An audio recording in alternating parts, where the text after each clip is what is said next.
LiberalViewer presents. So, welcome to LiberalViewer Sunday Live Clip Roundup. Thanks for joining me. I've picked out 27 of the weekend's best clips for what should be a great show for you tonight. As usual, my clips come mostly from the Sunday morning news analysis shows from the Big Five corporate outlets of ABC, NBC, CBS, CNN, and Fox News, the so-called corporate media here in the United States. And as usual, I'll have some political comedy clips for you. A couple from last night's Saturday Night Live, which includes a great Bernie Sanders impression to start, as well as the regular Real Time with Bill Maher clips from HBO's Real Time last Friday. As for this week's topics, you can see all three of the main topics I'm covering listed and described down in the video description. And if you're watching the recorded version of the show, you should see time indexes down there to skip to the topics that most interest you. Also, again, this week, whether you're watching the show live or as a recorded show, I've put a link down in the video description again to my public Patreon page where you can download the clip list in order of the 27 clips I'm using, where the titles of the clip files are also my notes to myself, and sometimes you see me using this sheet during the show, and you can look at that list yourself and read it and try to decode it. Sometimes you can, sometimes it's only decipherable to me, I think. But the topics this week, the three topics in order, I'll start with the Democratic side. After seeing a lot of people arguing over who won last week's debate, this morning both Bernie Sanders and Hillary Clinton appeared on the Sunday morning shows, and I'll have several clips of both of them. And then on the Republican side of the 2016 presidential campaign, Donald Trump and Dr. Ben Carson are tied for first in one recent poll, and both of them appeared on the Sunday morning news shows to discuss the Democratic debate and also this weird controversy about who was president during 9/11. And finally, I'll have a couple clips at the end about President Obama's reversal on withdrawing all troops from Afghanistan, except for embassy security. Now he's going to keep thousands of troops there until the next president, I guess. But speaking of the next president, hopefully the next president was one of the people on that Democratic debate stage last week. And since I like to start off with a political comedy clip, I thought I'd start with a great parody of the Democratic candidate debate that opened Saturday Night Live last night, including a surprise impression of Senator Bernie Sanders, which I will show you over in this clip. Senator Clinton, you've struggled to put your email scandal behind you. Sorry, just clearing my throat. Go on. What does the email scandal say about your ability to handle other crises as president? Well, Coop, I welcome this question because I rehearsed this one the longest. You know what? You know what? Can I just jump in here? This may not be great politics, but I think the American people are sick and tired about hearing about your damn emails. Oh, thank you. Oh, thank you, Bernie. God, it must be fun to scream and cuss in public. I have to do all mine into tiny little jars. And hey, what's the deal with emails anyway? I forgot my password the other day, so they say we'll email you a new one. But I can't get into my email to get the password. I mean, talk about a ball buster. Excuse me, Anderson, not to be a little stinker, but I think the emails are a big deal. We need to have good ethics in the White House. Secretary Clinton, do you want to respond?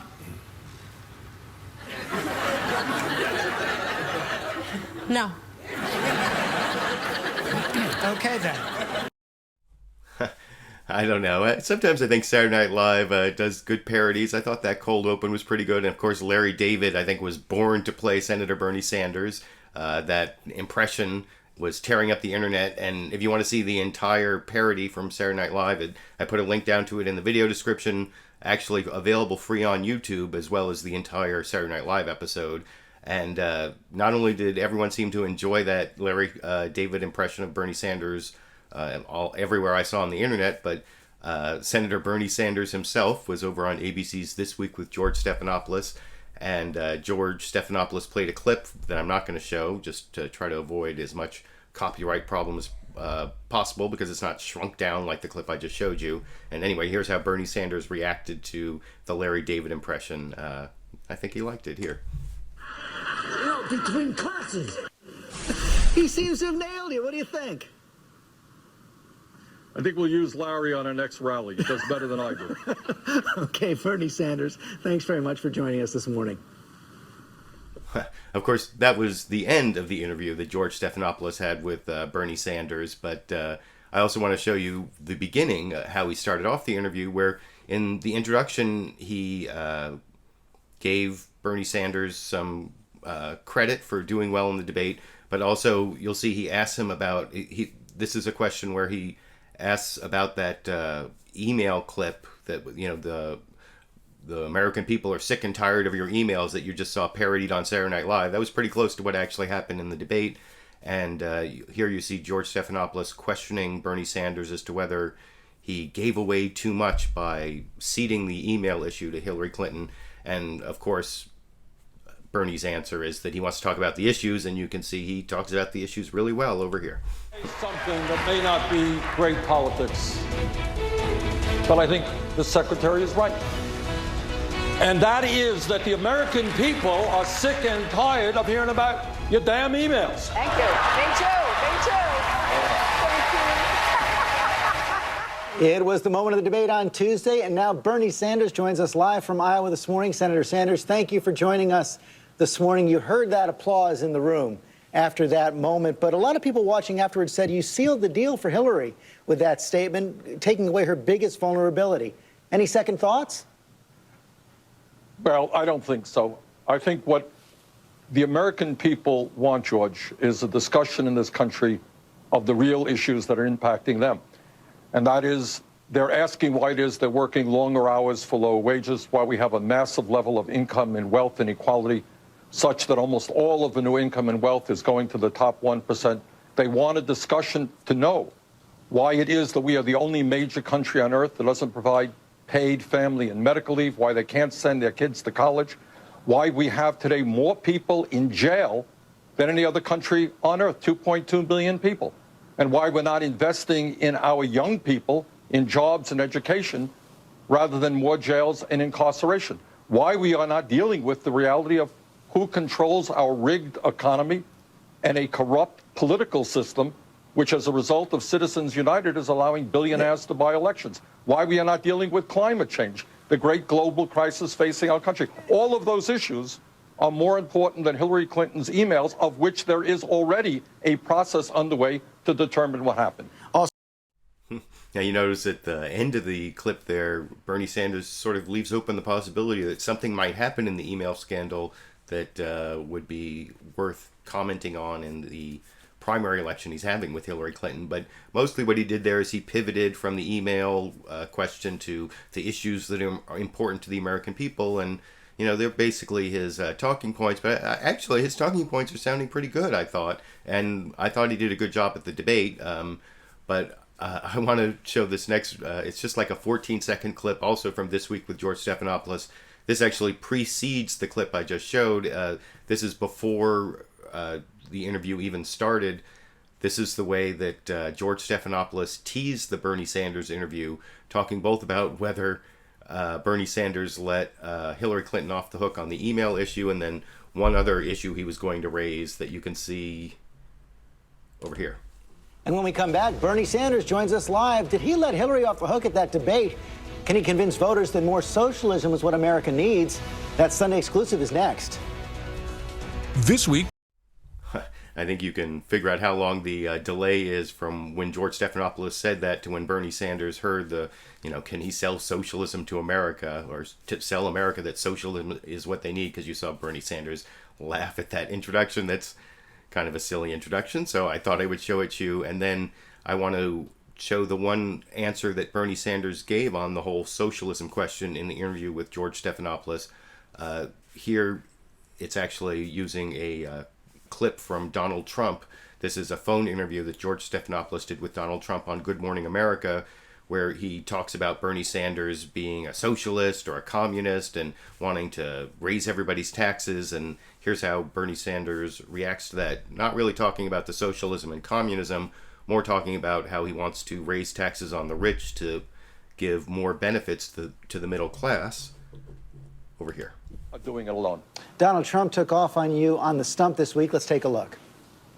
He's going to tax you people at 90%. He's going to take everything.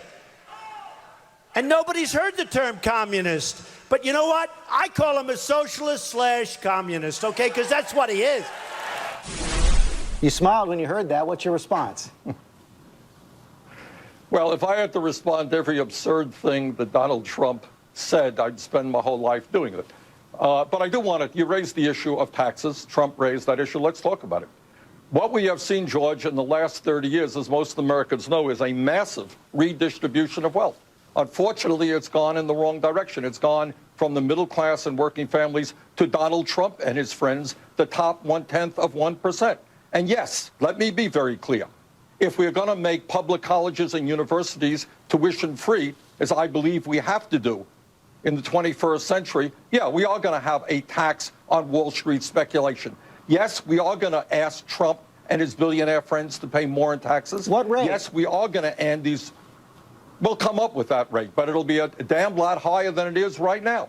When you see the rich getting much, much richer, and in their effective tax rates, as Warren Buffett often reminds us, is lower than the effective tax rates of truck drivers and nurses, yeah, the wealthy have got to pay more, and corporations, You say who in it, some cases make billions of dollars a year in taxes, billions of dollars in profits, don't pay a nickel in taxes. That has got to change. You said a damn bit more. Previously, you'd been asked if a 90% marginal rate is certainly too high, and you said no. So how high are you willing to go on that top marginal rate? Are we talking 50%, 60%? Well, we're working, George, this is what we are working on right now. We're going to end the loophole that allows large corporations to stash their money in the Cayman Islands and in some cases avoid pay all federal income taxes. We are going to raise the estate tax so that Trump and his billionaire friends and their families will end up paying more in taxes. We are going to have a tax on Wall Street speculation.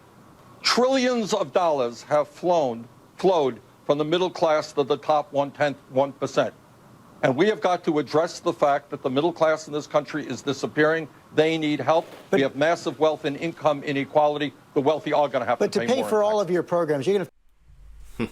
So I actually think that's a pretty good pivot by Bernie Sanders as well, from the socialism, communism issue to focus on the tax issue and the income inequality and how policies have favored the rich and impoverished the middle class, and how he has all these new benefits, which I'm not going to go into all the benefits that were in the next part of the interview from George Stephanopoulos, but in terms of the taxes, that it's almost all on the top 1% or the very wealthy that is going to help pay for benefits that, you know, give the working people and the middle class a much better shot at prosperity. And I think that those issues, that kind of those policies are not just good for winning Democratic votes. I think there are a lot of independents and Republicans who would respond to that message. And it's a good message to, rather than talking about socialism. And, you know, last week I kind of harped on the definition of socialism. I even made an excerpt video because I wanted to emphasize it as to whether Bernie Sanders was correct to call himself a democratic socialist. And maybe in terms of messaging, it's better not to even discuss that issue. But that came up with Bill Maher over on HBO's Real Time. Senator Bernie Sanders was also a guest over there. And this is a clip I want to show from, this is the one clip from that interview I want to show where Bill Maher kind of misstates what socialism is again. And I hate to harp on that in terms of, you know, the semantics and making sure you get the words right. But it is kind of important for people to know what socialism is and what it isn't, because people are really against socialism, as Bill Maher points out in the question he asked Bernie Sanders. He talks about, you know, whether people will vote for like a Muslim or an atheist or a gay person for president, and like socialist is way down there. And it's maybe because there's such a misunderstanding of what socialism is, and all the things they talk about here, like free college tuition at public colleges, not really socialism. Medicare, you know, single payer healthcare, not socialism unless the government actually owns the hospitals and employs all the doctors. They talk about the VA system. That is a little bit socialism, but anyway, I'll talk about that a little more after you watch the 2.5 minute discussion of what socialism is that doesn't really get to the real definition over from HBO's Real Time last Friday here. Socialism. Socialism is the programs they already like. They like Social Security. That's socialism. They like Medicare. They like the VA. They like the military. No, that's exactly right. It's already a socialist country. But what we have to... No, it's not a socialist country. It's quasi. Quasi. There are some socialist programs. But what we have got to do is remind fellow Americans that every other major country on earth guarantees health care to all people as a right, and they do it more cost-effectively than we do. We have got to inform the American people that we are the only major country on earth that doesn't guarantee paid family and medical leave. We have got to remind the American people that there's something a little bit crazy when in America we have more people in jail, disproportionately people of color, than any other major country on earth. All right. But I don't know if we're still undemonizing this word socialism. This is my big thing tonight, to get you to undemonize this word, because, you know, they do polls on who people would vote for. Like, would people vote for a woman, a Jew, a black? Those are in like the low 90s, like 92, 91% of the people. And of course, the other 8%, I think we know who those people are. You won't be getting their vote. Then like 75% of Americans would now vote for a gay person. That's a big change from 10 years ago. Yep. 60% would vote for a Muslim. 58% would vote for an atheist. Socialist, 47. It's at the very bottom of the barrel. They hear socialist, they think herpes, Bernie. We have to get this. But then what we do is we have to make the movement, if you like, to correlate what we're talking about. Because on every one of the major issues I am talking about, the American people agree. Do the American people agree that public colleges and universities should be tuition free, as they are in many other countries? Right. Do the American people believe that the largest corporations and the wealthiest people, who today are doing phenomenally well while the middle class shrinks, do people believe they should be asked to pay more in taxes? The American people say yes. Okay. So, like, again, like in the previous clip, Bernie Sanders pivots to these issues and doesn't really discuss the definition of socialism. I think he's trying to talk about that less and less, although, as I pointed out last week, socialism, if you look in the dictionary, traditional classic socialism is government or collective ownership of the means of production, and that's why I've been, Social Security and income redistribution through progressive taxation, that is not socialism. That may be a social welfare state, and, a social programs and a social safety net are liberal, they're progressive, they may be social democrats, they call them in Europe, as many people pointed out to me after my video last week. But socialism requires government ownership of the means of production, and I just want to keep pointing that out. I mean, there are, democratic socialism is kind of a nebulous term, as I pointed out last week. I am well aware of the history of socialism and how communism came in. I actually studied European history, and I know about, like, the utopian socialists and the syndicalists, like Proudhon, and some of the people were kind of silly and ridiculous. But I don't want to go into the history of socialism. I want to get back to the democratic race for president. And there was actually one person who wasn't on the debate stage who I kind of wish was there, and he was also a guest on Real Time with Bill Maher last Friday. I think I showed a clip of him a few weeks back from one of the Sunday morning shows. I think it was ABC's This Week, when he announced he was running for president. This is Professor Lawrence Lessig from Harvard, who did a lot of good work on fair use and creating Creative Commons so that people can use material freely and exchange ideas. And then he moved on to campaign finance reform, and he's running as a one-issue candidate up until this last several days. He was saying that once he got all these campaign finance reforms instituted, he would actually resign, though you can see he sort of withdraws that, and he he withdrew it in an Atlantic article he recently published. But here's him withdrawing it after discussing what his candidacy is about with Bill Maher last Friday in this clip. You're a Harvard professor, and you are a one-issue candidate, which is getting the money out of politics. I think I agree with it. Probably most of our audience does it.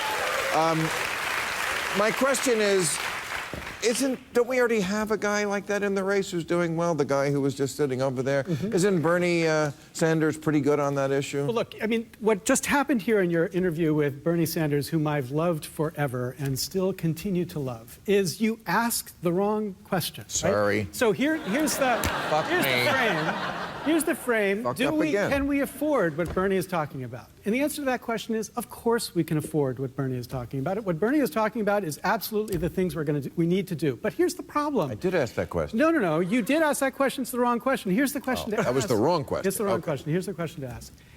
There's an institution, like I teach constitutional law, right? There's this institution. It's called Congress. And the question is it plausible that Congress, that corrupted, crippled institution that is bending over backwards to raise money, spending 30 to 70% of its time raising money to get back to Congress, to get the party back into power, is that institution capable of ever enacting any of these changes that they're talking about? Because my point, the whole reason I wanted to be on that debate stage, was to say, you guys are talking about what we're going to do when we get to Atlantic City. Should we go to the beach? Should we go to the boardwalk? The guy who works on Wall Street? Should we go to the casino? That's the whole frame of your conversation. But the car has 4 flat tires and somebody stole the battery. And until we find a way to actually fix this broken democracy, we can't get these things done. So that's got to be the question. That is your one issue, and then no, that's the fundamental issue. Why is democracy one issue? This is no, but you said that. You said you're running on this one issue, and that when you got elected and fixed it, you would quit. Yeah, that's stupid. That was totally stupid. Oh. Yeah. So. So you can see Professor Lessig there says the whole idea to quit after getting his campaign finance reforms instituted was stupid because it took over. It was like the focus of a lot of his interviews, and he didn't really get to talk about the main issue. It was more about the gimmick where he was going to resign. I kind of like that gimmick, especially because it opened up some person for vice president that could be interesting. But anyway, I kind of still like the idea of campaign finance reform, the way he's put it on his campaign website. Later, he talked about a constitutional convention, which he said wasn't scary, but I think is a little scary, but that's not an issue I want to get back into this week.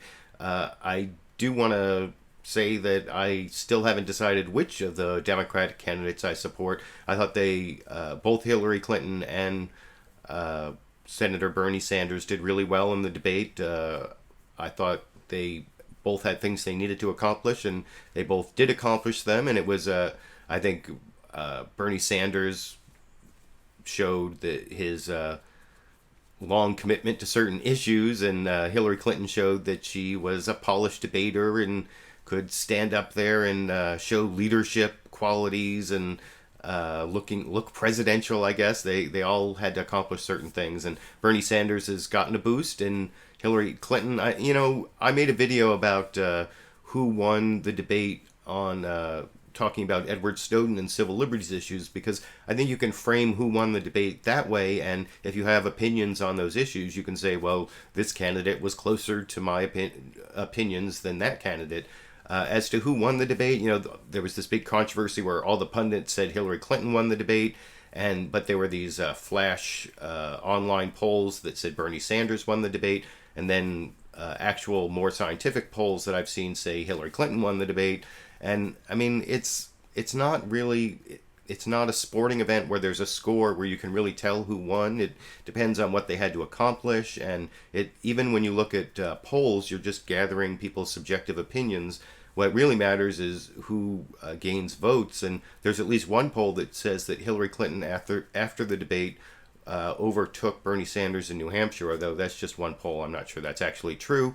But anyway, I don't really want to talk about who won the debate and who didn't. I just wanted to point out that I like both Bernie Sanders and Hillary Clinton, and either one of them as the nominee I would be willing to vote for, maybe even Larry Lessig, Professor Lessig there.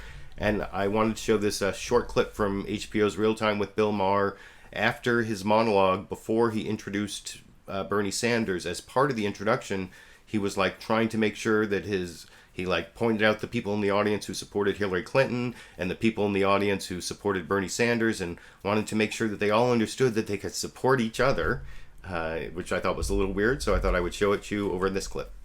But first up, now, I bet you all of you, mostly a liberal audience here, are either for Hillary or Bernie. Who's for Hillary? Okay. Who's for Bernie?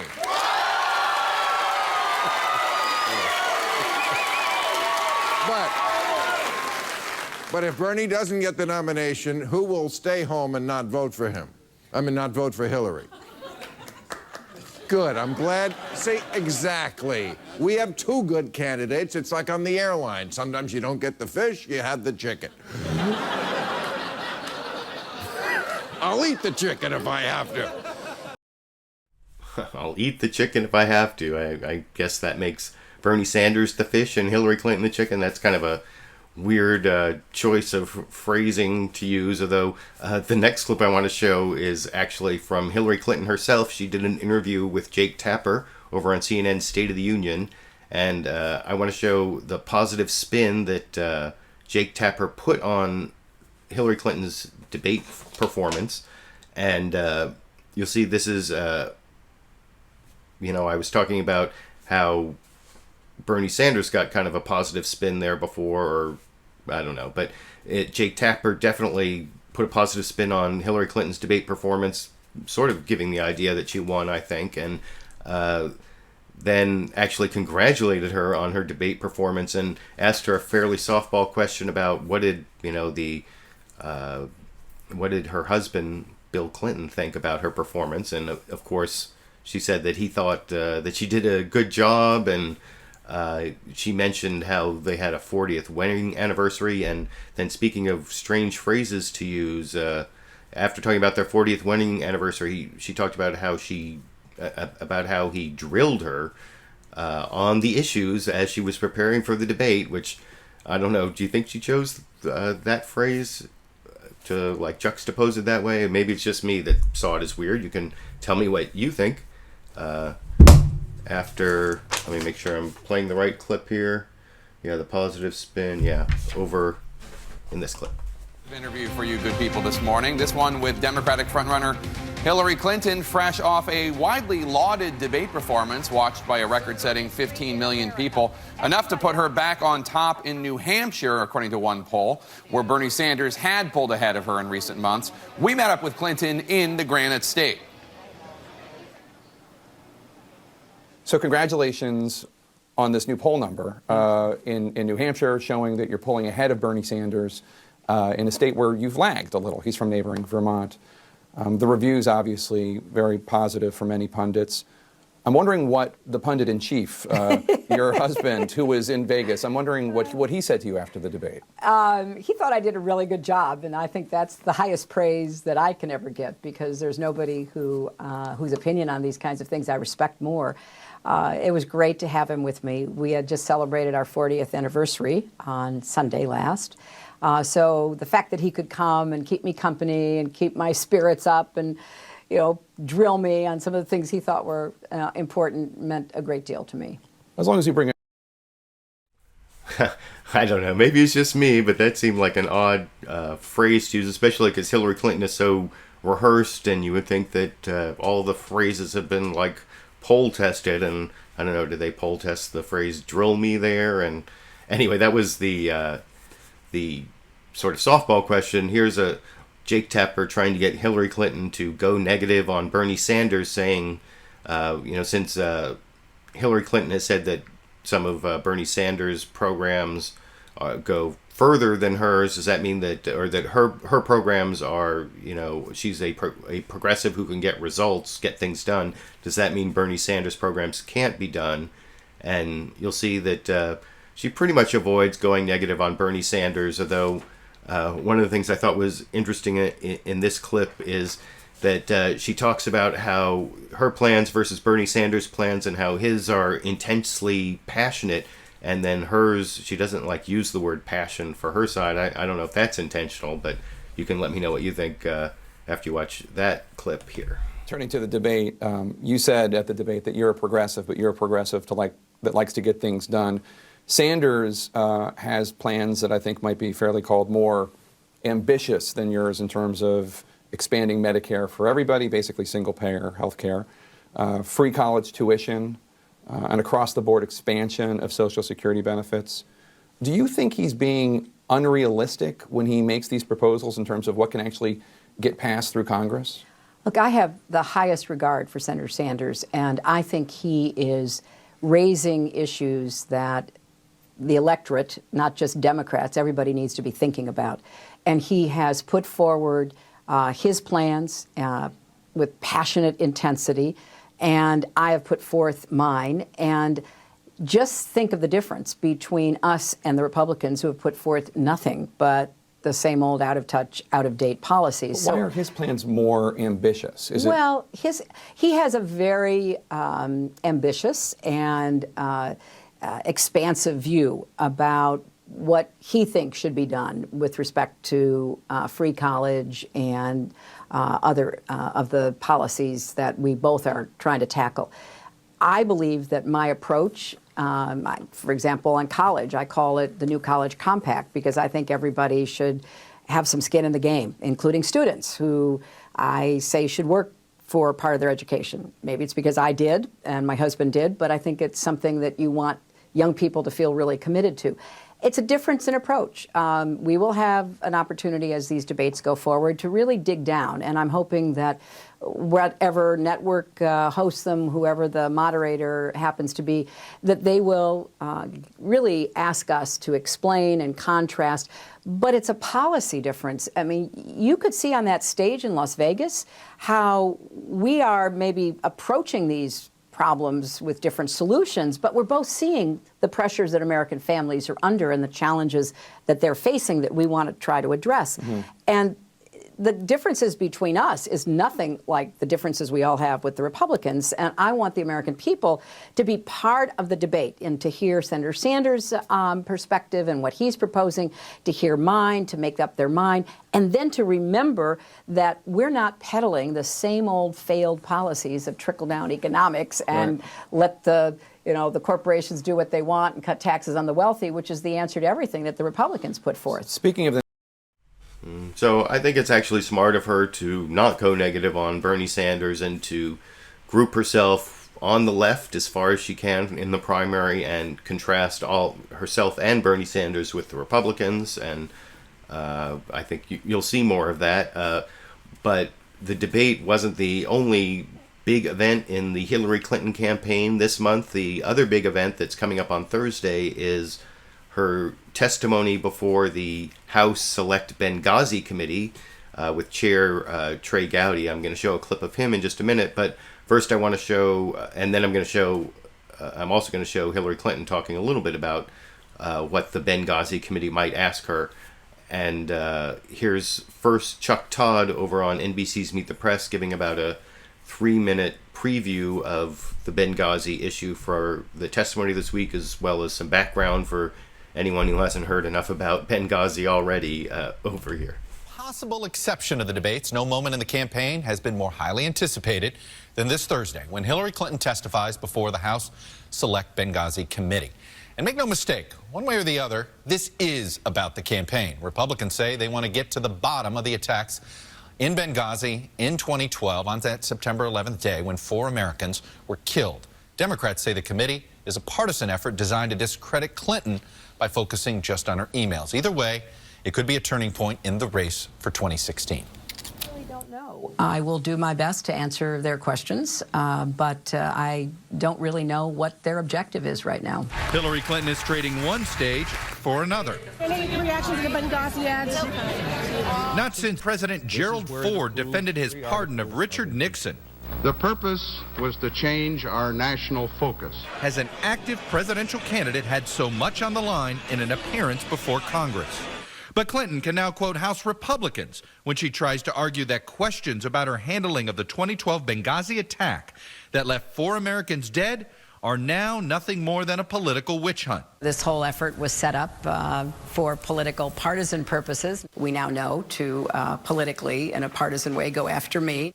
Basically an arm of the Republican National Committee. A partisan arm of the Republican National Committee. It was House Majority Leader Kevin McCarthy who gave Clinton her first assist last month. Everybody thought Hillary Clinton was unbeatable, right? But we put together a Benghazi special committee, a select committee. What are her numbers today? Her numbers are dropping. This week, an assist from another Republican lawmaker. This may not be politically correct, but I think that there was a big part of this investigation that was designed to go after people, and an individual, Hillary Clinton. The committee's Republican chairman, Trey Gowdy, tried to clean up this mess with a 279-word statement, saying that, quote, commentators and sometimes even members of your own conference offer thoughts on matters on which they are not familiar. To don't focus on the words that people who are not on the committee use. Focus on the actions of those of us who have been on the committee. On top of all that, a former Republican committee staffer, Air Force Reserve Major Bradley Politska, is adding fuel to the fire, complaining he was fired from the committee after the investigation shifted its focus to Clinton. I was fired for trying to conduct an objective, nonpartisan, thorough investigation. A statement from the committee calls those claims transparently false, stating that he was terminated for cause. Now the committee, which House Speaker John Boehner never wanted. I see no reason to break up all the work that's been done and to take months and months and months to create some select committee. But agreed to under duress to pacify conservatives is itself under scrutiny. So that was a pretty good preview of what's coming up on Benghazi and how we got here. There's, as I've talked about, when Benghazi's come up in shows going back however many years it's been now, there's not a lot of there. The scandal, I mean, there was bad security in this CIA mission that was off from the consulate, which was off from the embassy, and anyway, I don't really want to get into all those details except to show what is the closest to a tough question that Hillary Clinton could face at the hearings, and it's asked by Jake Tapper in his interview over on CNN State of the Union, and Hillary Clinton has a pretty good answer for it, as I'll discuss after you watch that clip over here. Benghazi situation, the Benghazi tragedy, when I was a White House correspondent, and there's something I just never really understood. And that is, why did the State Department deny all those security requests? The former regional security officer in Libya, Eric Nordstrom, recalled in testimony asking for 12 new security agents, and he was talking to a regional director who said he was asking for the sun, the moon, and the stars. It got so bad, Nordstrom said, that it said that he was fighting members of the State Department. It was like having the Taliban on the inside of the building. Well, the Accountability Review Board that I commissioned went into this in great detail, and they made some recommendations. I know, but I guess the question is why, though? Why didn't the security requests, why weren't they made? Well, that was left to the security professionals, Jake, and in the reports, the ones that have been done that were non-political and independent in their efforts to try to sort this through, I think concluded that the security professionals in the State Department had to look worldwide and had to make some tough decisions. That's why we don't inject politics into it. That has to be what the professionals are deciding. And there were a lot of different opinions, and that's understandable. There's tough decisions that have to be made. So I can only point you to the very thorough review that several committees have done, starting with the Accountability Review Board, that have gone into this in great detail and made recommendations about how we can better make those assessments, not at the political level, because I don't think a Secretary of State who may be there for 4 years or 2 years should be reaching down in and making those decisions, but we have to do a better job with the professionals charged with making the decisions so that the information can all be evaluated and the resources that are needed can be asked for and deployed to the best extent. I know.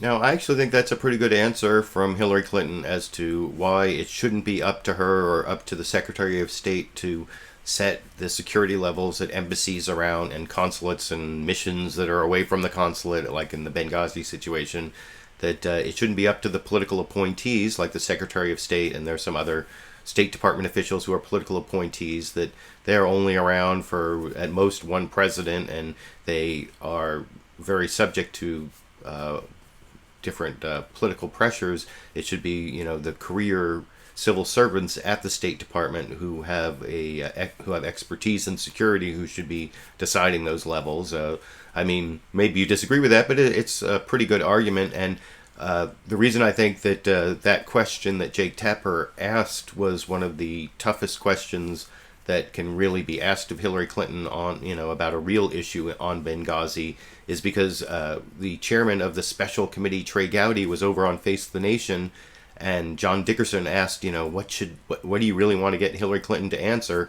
And it's the question you just saw Jake Tapper ask her that she had a really good answer to, as you'll see over, this is CBS's Face the Nation this morning here. What do you want to know from Secretary Clinton, though, when she shows up? What I want to know is, while violence was going up in Libya, why was our security profile going down? It wasn't even staying the same. It was going down. And in the past, John, she has said, well, I had people and processes in place to handle that. Well, you also have people and processes in place to handle drivel that is produced by a guy named Sidney Blumenthal, but that made it to your inbox. I want to know why certain things made it to your inbox, Madam Secretary, but the plaintiff pleadings of our own ambassador that you put in place for more security never bothered to make it to your inbox. I think that's a fair question. Bernie Sanders, this. Now, you notice in that answer to John Dickerson that Representative Trey Gowdy, who's, like I said, the chair of that special Benghazi committee that's going to question Hillary Clinton on Thursday, he brought up Sidney Blumenthal, this old friend of Hillary Clinton's, who is sort of a ne'er-do-well, or somehow not acceptable to the Obama administration because they wouldn't let Hillary Clinton actually hire him, but apparently his emails show up a lot in the Hillary Clinton emails that the Benghazi committee has gotten a hold of, and they're really going to harp on Sidney Blumenthal, as I think was evident from a exchange I want to show from NBC's Meet the Press, where Andrea Mitchell asked the Republican they had on, Mike Pompeo, who's also on the committee, like, why it is the committee hasn't actually concentrated on the security problems, why they've concentrated on things like emails and Sidney Blumenthal, or you'll see him bring up Sidney Blumenthal and say that Hillary Clinton was getting her intelligence from Sidney Blumenthal, and that actually causes Andrea Mitchell to really react strongly, as you'll see over in this clip. Just say, if the reason for existence is to find out, did Hillary Clinton make a grievous error in not following up security complaints? How could she tell the various investigating committees that that was below her, that it never reached her level? That could be a legitimate reason, but why then do you call Sid Blumenthal and Huma Abedin and all of these other personal aides and non-aides? Why have you focused so much on emails and not on the central question of why was the security failure at that consulate? Well, we have focused on the central failure. We have focused on the security issues, and we will continue. You'll see lots of questions about that on Thursday. But let me speak to Mr. Blumenthal. It goes directly to this security issue. We see now that former Secretary relied on Mr. Blumenthal for most of her intelligence. That is, she was relying that is on factually not no, correct. it is absolutely factually correct. Relied on Mr. Blumenthal for most of her intelligence. Ms. Mitchell, take a look at the email trails, and you will see. I cover the State Department. That is just factually not correct. We just have a factual disagreement. As anyone. This is Alex, quickly. So Andrea Mitchell was not having that response from Representative Pompeo there about Hillary Clinton getting her intelligence from Sidney Blumenthal, but somehow I don't think that's the last. If you watch the 8 hours or whatever of Benghazi hearings that are going to be on Thursday, and I don't think I'm going to watch the whole thing, but I'll probably watch most of it because I'm kind of a masochist for political junkyism that way. But I think you're going to hear a lot about Sidney Blumenthal. Sidney Blumenthal seems to be one of their catchphrases, and I think you're going to see some negative ads against Hillary Clinton that feature Sidney Blumenthal before this is all over, coming from the Republicans. But anyway, so that is my last clip on the Democratic side of the race, which I think that's the most clips on right? Because that was 14 clips, I think, on the Democratic side. Now I'm going to go over to the Republican side, which is almost as many, but not quite as many.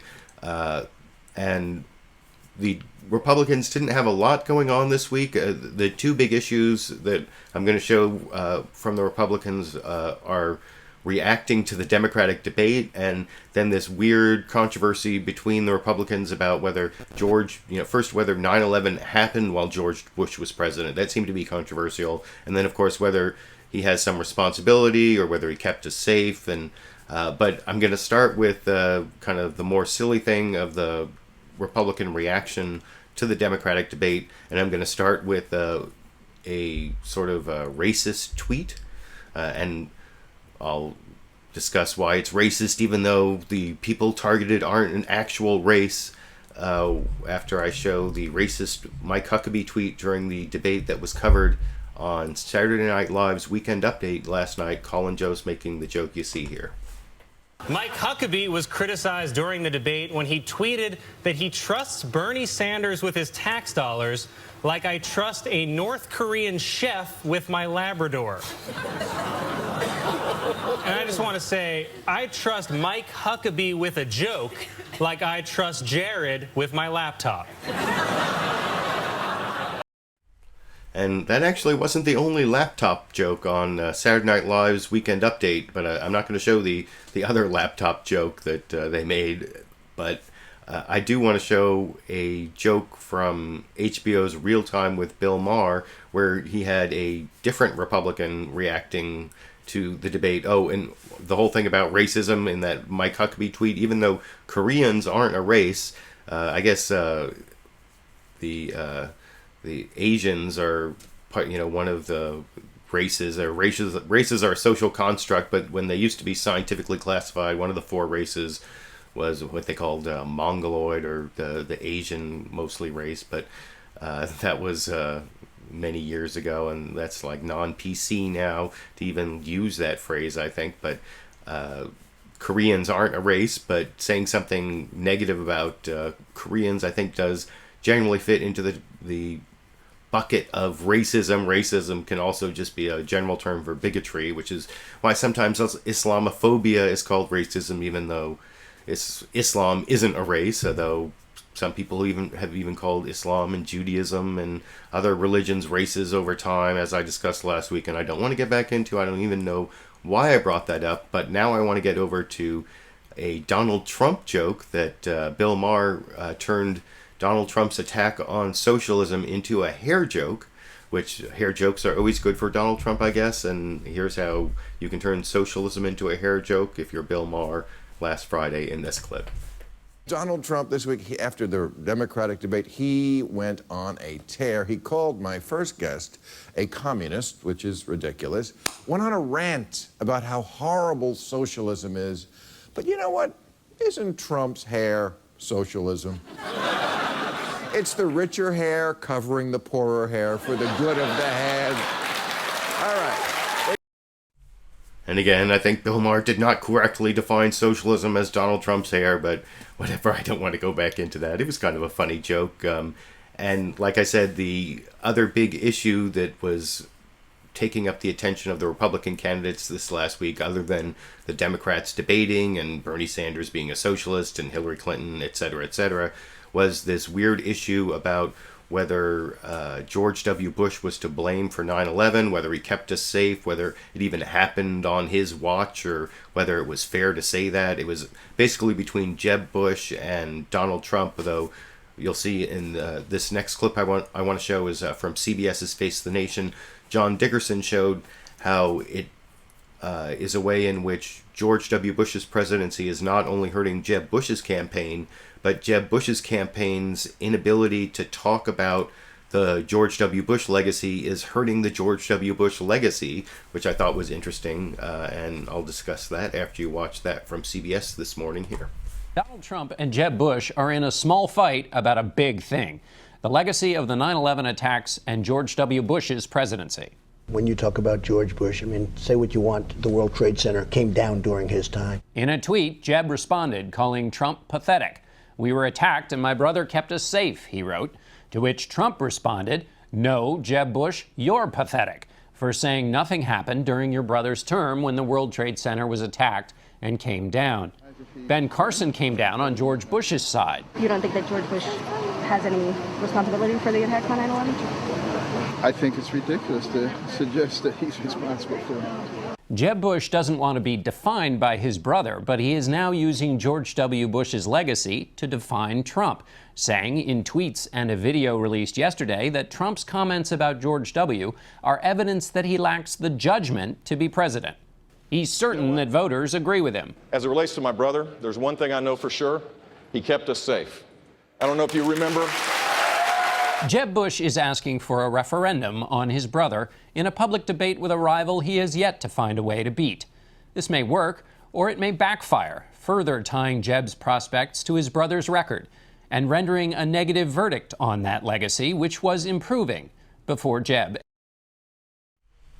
Like I said, that twist there at the end I thought was kind of interesting, where Jeb Bush's campaign is actually hurting George W. Bush's legacy rather than the other way around. I thought that's kind of an interesting way to look at it, and it's kind of true if you think about it. And there was a short clip of Dr. Ben Carson in there kind of saying that he doesn't blame George W. Bush, but kind of refusing to take sides. And I want to show a short clip of him from ABC's This Week with George Stephanopoulos, when George Stephanopoulos asked him about this back and forth between Jeb and Donald Trump. And he, again, didn't really take sides, but also said George W. Bush wasn't to blame in this clip. Trump also suggested that George W. Bush has to share in the blame for 9/11 because it happened on his watch. What do you make of that? I would probably ask him what he meant by that. I seriously doubt that he's saying that George W. Bush is to blame for it. But beyond that, I would ask him. You're the only Republican. I certainly don't think so. You are the only Republican. So Ben Carson was sure to put in there at the end, make sure he said that he certainly doesn't think that George W. Bush is to blame for 9/11, but he also doesn't really want to disagree with Donald Trump in the attack. So I guess he's trying to stay out of it, not take a position. And this may seem like a minor, weird controversy, but it was actually the controversy that started the show on CNN's State of the Union. Jake Tapper, well, you know, he always starts, or he hasn't for a few weeks, but this week he finally started the show by saying the State of the Union is something that's sort of either a joke or a summary of the week. And this week it was exclusive because they had exclusive interviews with Jeb Bush and who was the other exclusive interview? I can't even remember. It was Hillary Clinton, of course. I already showed the Hillary Clinton clips. But anyway, so they start off the State of the Union is exclusive, and then he lays out this whole is George W. Bush responsible for 9/11 and how it's a controversy between Jeb Bush and Donald Trump as an introduction to, as a question to Jeb Bush, who was his first guest. And Jeb Bush's answer, he defends his brother, and then he uses the word serious so many times. I think that he has an ad-up where he questions the seriousness of Donald Trump. I think that must be a poll-tested word. It's so bad that this is, I would call this the Jeb Bush why so serious answer in this clip. Tapper in Washington, D.C., where the State of our Union is exclusive. Today we're bringing you 3 blockbuster interviews with marquee names from both parties, Bush, Clinton, and Romney. First up, former Florida Governor Jeb Bush, once seen as the inevitable GOP nominee, now stuck in the middle of the pack, trailing behind Donald Trump. This week, Trump got personal, saying this about Bush's brother. When you talk about George Bush, say what you want, the World Trade Center came down during his time. If you look at Sandy Hook, you can't blame George Bush for that. He was president, okay? Don't blame him or don't blame him, but he was president. The World Trade Center came down during his reign. That comment sparked a Twitter war with Jeb Bush, calling Trump pathetic. Trump just minutes ago responded saying, quote, Jeb Bush should stop trying to defend his brother and focus on his own shortcomings and how to fix them. Now here with us in the flesh to respond is former Florida Governor Jeb Bush. Governor, thanks so much for being with us. Thanks, Jake. So what are you objecting to about Mr. Trump's remarks about 9/11 and your brother? Look, my brother responded to a crisis, and he did it as you would hope a president would do. He united the country, he organized our country, and he kept us safe. And there's no denying that. The great majority of Americans believe that, and I don't know why he keeps bringing this up. It doesn't show that he's a serious person as it relates to being commander-in-chief and being the architect of a foreign policy. Across the spectrum of foreign policy, Mr. Trump talks about things that as though he's still on The Apprentice. I mean, literally talking about Syria, saying ISIS should take out Assad, then Russia should take out ISIS, as though it was some kind of board game and not a serious approach. This is just another example of the lack of seriousness, and this is a serious time. We're under grave threats again, and I think we need a president with a steady hand. Hey, Jeb, why so serious, huh? I mean, how many times did Jeb say the word serious in that answer? I didn't count, but I think it was in the double digits at least. Somebody told him to say the word serious. You let me know what you think, but I want to move from Jeb to the actual front runner, tied with Ben Carson. I'm going to show some Ben Carson clips as well. But first, a few Donald Trump clips. First, this is Donald Trump's, he was on Fox News Sunday. You know, there's been this Donald Trump Fox News war that has never really been a real war. I talked about even making a video on that, and I never completed it because I could never tell for sure if it was a real war or if it was for show. There was like, it started and stopped again, and, he had a war with O'Reilly, and then he went on O'Reilly, and he had a war with Chris Wallace, and then now he's on Fox News Sunday. The only person whose show he hasn't been on is Megyn Kelly, and maybe even that will happen for at some point, although I think that may be like the only real part of the war, maybe how Megyn Kelly feels about Donald Trump. At least that's the impression I got from watching both of them through that whole controversy. But now I want to show a clip of Donald Trump. He's going to talk to Chris Wallace about the names he called Chris Wallace in a clip I'm going to show in a minute. But first, here's Chris Wallace asking him about this whole controversy with Jeb Bush, whether George W. Bush is to blame for 9/11, and you can see Donald Trump's answer on Fox News Sunday this morning here. Something you said on Friday has stirred up some controversy about George W. Bush and the Twin Towers. When you talk about George Bush, I mean, say what you want, the World Trade Center came down during his time. If you look Hold at on, Sandy Hook, you can't blame George Bush for that. He was president, okay? Don't blame him or don't blame him, but he was president. The World Trade Center came down during his reign. Jeb Bush responded to your comments with a tweet. He said, "How pathetic."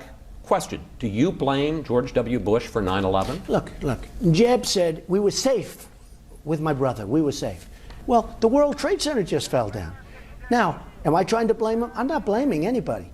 But the World Trade Center came down. So when he said we were safe, that's not safe. We lost 3,000 people. It was one of the greatest, probably the greatest catastrophe ever in this country, if you think about it, right? What would you have done? Well, I would have been much different, I must tell you. Somebody said, well, it wouldn't have been any different. Well, it would have been. I am extremely, extremely tough on illegal immigration. I'm extremely tough on people coming into this country. I believe that if I were running things, I doubt those families would have, I doubt that those people would have been in the country. So there's a good chance that those people would not have been in our country. With that being said, I'm not blaming George Bush, but I don't want Jeb Bush to say, my brother kept us safe, because September 11th was one of the worst days in the history of this country. So, of course, if you're expecting Donald Trump to back down from some statement, even if it's unpopular with Republicans, that's not going to happen. And he is sort of taking on one of the Republican sacred cows that George W. Bush, for all of his problems, kept us safe, even though 9/11 did happen on George W. Bush's watch. And the fact that there wasn't another attack, since those types of attacks are pretty rare. I mean, there were other attacks during George W. Bush's presidency. They just weren't as big as 9/11.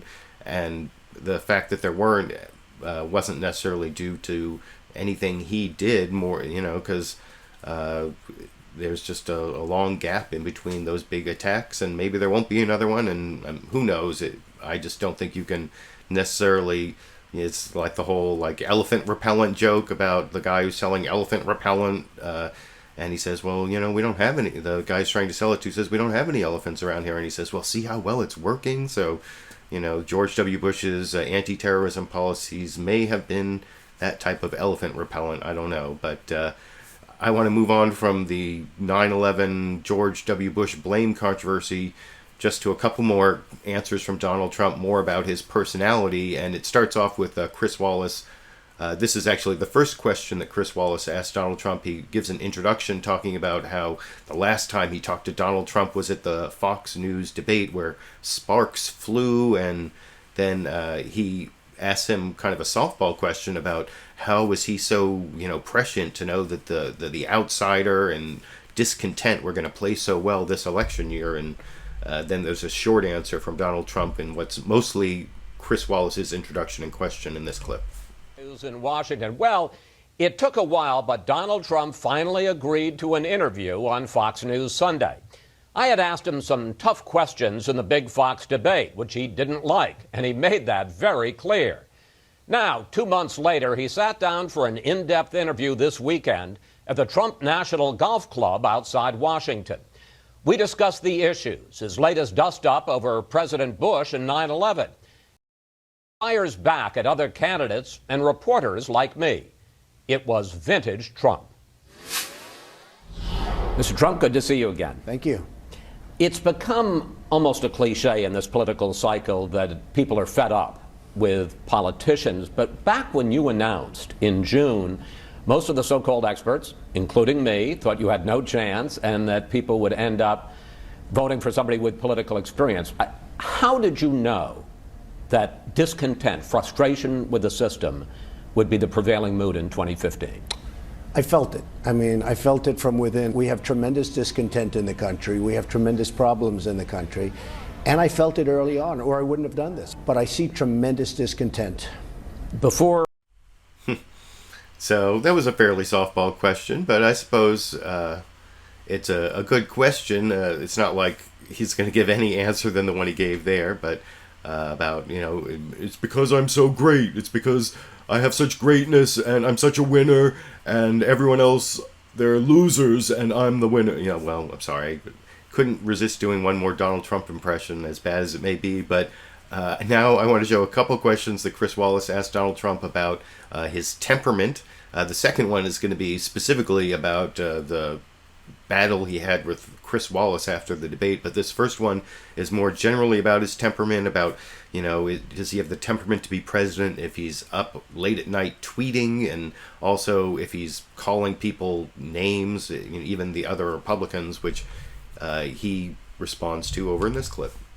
Thanks. Great. Which brings me to the question of temperament, which I think you would agree is important. I think it's very important. In a president. Right. First of all, what's the deal with the tweets? Why are you sitting there at night watching TV and tweeting out? Well, I think it's fine. It's a great way of getting my word out. I love Twitter and tweeting, and I have, between that and Facebook, I have like 10 million followers. It's a great way. Now if you do something bad to me, I can tweet about Chris, and the world will be seeing it. And you have. No, and you know what? Truthfully, it's an amazing way of getting the word out. But does Mrs. Trump ever say, Donald, turn off the TV, come to bed? Oh, I don't do that much, and usually it's not too late. No, I just think it's an amazing way. We're in a modern age now. We have to get with it.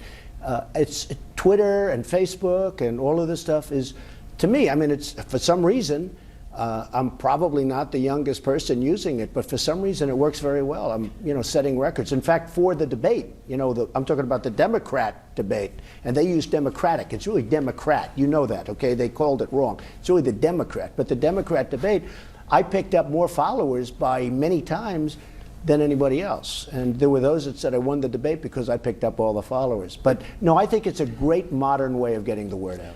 During the campaign, you have called Marco Rubio a puppet, Jeb Bush low energy, Rand Paul a lightweight, and just this week you called Bernie Sanders a maniac. And a communist. And a communist. Do you think that's presidential? Is that the way you would act in the White House? I'm running against a lot of people, and they come out and attack me very viciously, very viciously. Perry, I thought he was a nice guy. He was always a friend of mine. He had won campaign contributions. He was always very nice. All of a sudden, boom, I hit him very hard. I hit Rand Paul very hard. Look what happened to him. I'm a counterpuncher. I don't have a choice. If you look at what they say about me, it's terrible. They say terrible things about me.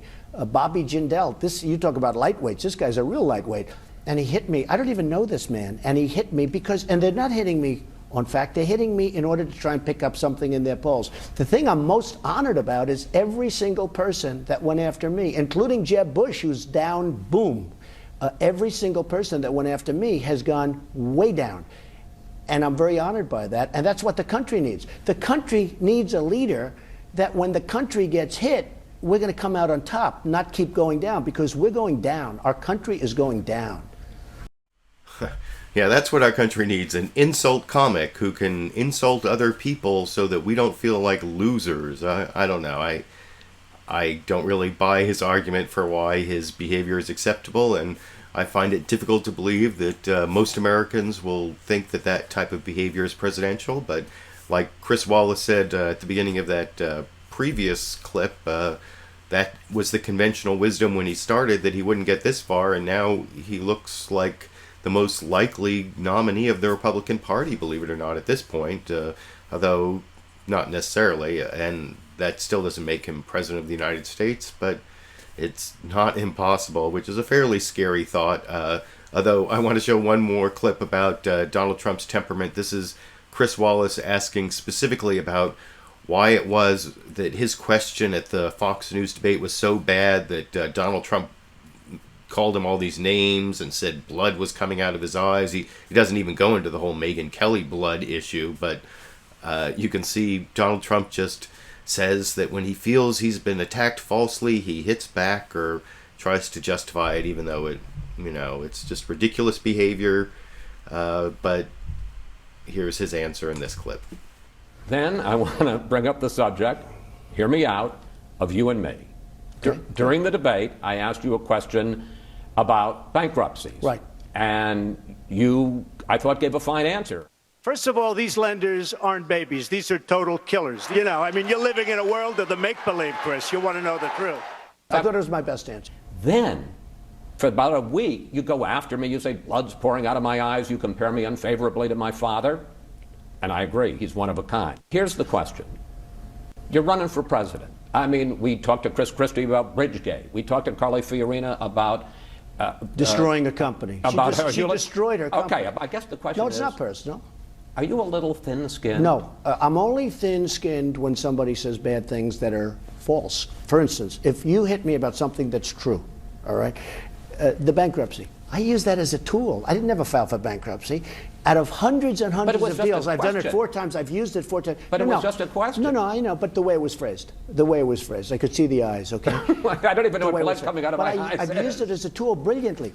And it was phrased incorrectly, in my opinion, the question. And you wouldn't have asked these people about bankruptcy, but you asked me about, and I've used it brilliantly. I asked Carly Fiorina about Hewlett-Packard. Well, that's easy. She destroyed the company, okay? That one's an easy one. So I'm not thin-skinned when something's truthful. If I did something wrong, and you said I did something, I can handle that, and if the press is bad, it's when people hit me when I didn't do anything wrong. You know, it's like, then it's not a question of thin skin. I will fight back.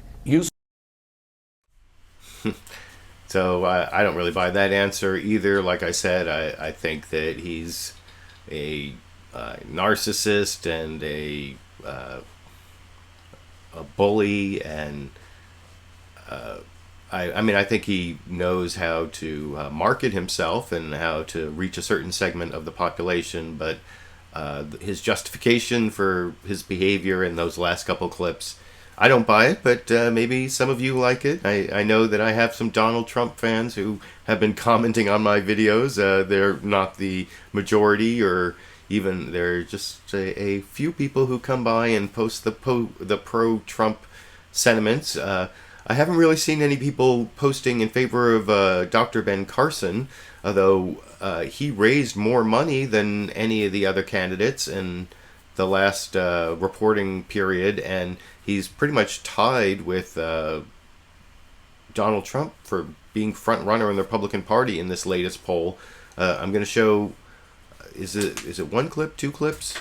One clip, one clip of Ben Carson, and then I'm going to go over to Ted Cruz. But here's Dr. Ben Carson talking about Donald Trump's semi-attack on him. It's not a really strong attack, but Donald Trump says, he's a doctor, but, what has he ever negotiated? Basically, that doesn't necessarily qualify him to be president, is the implication of what Donald Trump said. And this is what he said talking to George Stephanopoulos on Good Morning America. I got that wrong before when I was talking about the previous interview.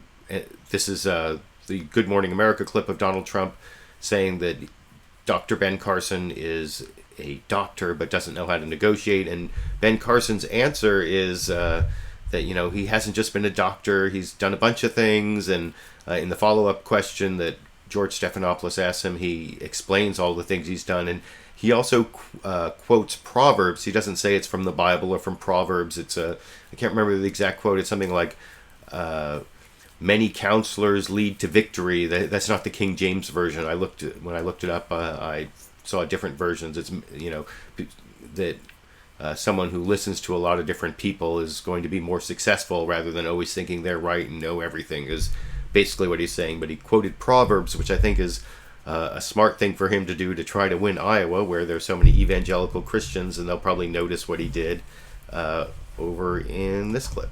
Ben Carson neck and neck with Donald Trump after raising more money from more donors than any Republican candidate this quarter.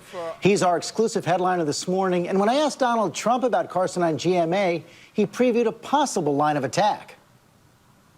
Ben is a doctor, and that's what he's been doing. And the question is he capable of negotiating with China and Russia and Iran and all of the things you have to do? Dr. Carson, thank you for joining us. How do you respond to that, and why would you be a better president than Donald Trump? Well, I don't want to necessarily compare myself with anyone, but I can tell you that, I've had lots of experience doing a host of things accomplished. And also bear in mind, there is no one person who does all the negotiation and knows everything. In the multitude of counselors is safety. So I think that the important thing is to understand what the stakes are. When you go into a negotiation, the recent Iran negotiation, for instance, you have to know how to negotiate. You have to know how to verify, how to make sure that there's the appropriate accountability. You have to be able to take down their infrastructure. You have to know what your goals are. Have you ever done anything like that? If you don't know what your goals are, you're not going to be doing it. Have I ever done anything like what? Negotiate anything like that? Absolutely. What's the best example that would I've prepare negotiated many things. Well, for instance, when I became the director of pediatric neurosurgery at Johns Hopkins, pediatric neurosurgery was not even on the map at Hopkins at that point. I had to negotiate a number of things in order to create the various different divisions. And by the time we got to 2008, U.S. News World Report ranked us the #1 pediatric neurosurgery unit in the United States. So, that requires the ability to do things. I had to negotiate with many people in different cities as we were putting the Carson Scholars Fund together. It's now active in all 50 states. As you know, 9 out of 10 nonprofits fell. Not only that, has won major national awards that are only given to one philanthropic organization in the country out of tens of thousands. That's not done without having the ability to negotiate. Donald Trump. So I guess that's some negotiating experience he's talking about there. And then he did quote the Proverbs thing there about from many counselors comes safety, I think is the King James version that he quoted. And I'm sure evangelicals in Iowa will see, well, he has biblical wisdom. He doesn't need to have the experience of Hillary Clinton or even Donald Trump in negotiating. And it's kind of weird for Donald Trump to say someone else doesn't have experience, because both Donald Trump and Dr. Ben Carson don't have the traditional experience that your, previous elective office, being in the Congress, being a governor, or something like that is supposedly what's supposed to make you a contender for the White House. And the last clip I want to show, I showed you the two front runners from the Republicans there, Dr. Ben Carson in one clip, and then 4 clips of Donald Trump, and then Bernie Sanders and Hillary Clinton, who are the two front runners, I guess, on the Democratic side, depending on whether you measure it in terms of the national polls or what's going on in Iowa and New Hampshire, where they're much closer. Well, this last clip on the Republican side is the person who's like third behind Ben Carson and Donald Trump. It's Senator Ted Cruz. And actually, he's the only one in double digits at like 10 points, but then there are a whole bunch of people at 9 and 8 in a poll that has a margin of error that means they're really all tied. But he just happens to be at the top of all those people who are tied in the 10, 9, 8 range. And he does have sort of a path to take over the voters of Ben Carson and Donald Trump if for some reason they don't have enough real experience as a possible commander-in-chief and president, which is what Chuck Todd kind of points out in his introduction to talking to Ted Cruz, and then Ted Cruz, definitely agrees with that and explains how he's like the outsider who knows how to get things done, has been an outsider that has done things in the past or whatever, as you can see in the final clip on the Republican side of the race for this week here. On the Republican side, Rand Paul and Chris Christie are proving that they may be pretenders. Jeb Bush and Marco Rubio are both struggling and pointing the finger at the other. And a number of other candidates soon may not even be able to pay their bills. So if you don't think the leaders, Donald Trump and Ben Carson, are in this for the long haul, then the conservative you may want to take a look at is our next guest. Ted Cruz was the only other candidate in double digits in this week's Fox News poll, and he looks like the candidate most likely to pick up Trump and Carson supporters if, and that's a big if, they do eventually stray. Plus, Cruz is raising lots of money, he's not spending much, and he's got plenty of cash on hand. I caught up with him yesterday in New Hampshire and began by asking him how he plans to eventually pick off those Trump and Carson voters. I think Donald's campaign has been immensely beneficial for our campaign. And the reason is he's framed the central issue of this Republican primary as who will stand up to Washington. Well, the natural follow-up, if that's the question, is who actually has stood up to Washington. Who has stood up to both Democrats and to leaders. Do you think in their that own party. distinguishes you from Donald Trump and Ben Carson? And from everyone else on that stage. I think my record is markedly different in terms of actually standing up and taking on the Washington cartel. And I think that's why we're seeing, particularly as voters get more and more educated, study the candidates, listen to the candidates in person, I think that's why we're seeing the grassroots momentum that we're seeing. So, I don't know, Ted Cruz may be right. He may be the one who's poised to have a surge as Donald Trump and Ben Carson show their flaws as people who can get things done. They may be outsiders, but outsider can be flipped on people and can be used as a disadvantage as well as an advantage. So maybe Ted Cruz will surge. Who knows? It's been such an unpredictable race, but we've been watching it through this show. I've been showing you the clips and watching your comments, and it's been developing in strange ways for quite a while, and those are the last clips on the 2016 presidential race, which took up most of the Sunday morning shows. There was coverage of a few other issues, minor coverage, and also in the pundit discussions that I don't normally cover. But one issue that was barely covered was President Obama's reversal this week on Afghanistan. So he had said that he was going to basically withdraw all troops from Afghanistan except for embassy security personnel by the end of this year. Now he's saying that he's going back to almost 10,000 and that he'll only get down to like 6,000 by the time he leaves office, and who knows if he'll even stick to that. First, I want to show how it was covered in a little bit under a minute before their pundit panel discussed it. Chuck Todd showed a montage of President Obama clips showing, what he used to say and now what he said this week, and how he's had to reverse himself from his campaign to in 2008 to 2012 to this week here. America's longest war and President Obama's decision to reverse course and keep American troops in Afghanistan for at least a 15th year. It's yet another position change on Afghanistan from a president who himself said he was elected on the promise of ending both wars. I will end this war in Iraq responsibly and finish the fight against al-Qaeda and the Taliban in Afghanistan. I have determined that it is in our vital national interest to send an additional 30,000 U.S. troops to Afghanistan. After 18 months, our troops will begin to come home. We've blunted the Taliban's momentum in Afghanistan, and in 2014, our longest war will be over. I've decided to maintain our current posture of 9,800 troops in Afghanistan through most of next year, 2016. So there you can see the evolution of President Obama's policy on Afghanistan. You know, he wanted to leave as his legacy the end of the wars in Iraq and Afghanistan, and neither one of them has he really been able to wrap up, not necessarily through any fault of his own or his own policy. I'm not sure. I don't really want to go into all of that, but I do want to show one more clip because I thought it was one little dishonest twist I thought I saw over on ABC's This Week with George Stephanopoulos. They had a discussion from a Democrat and a Republican in the Congress.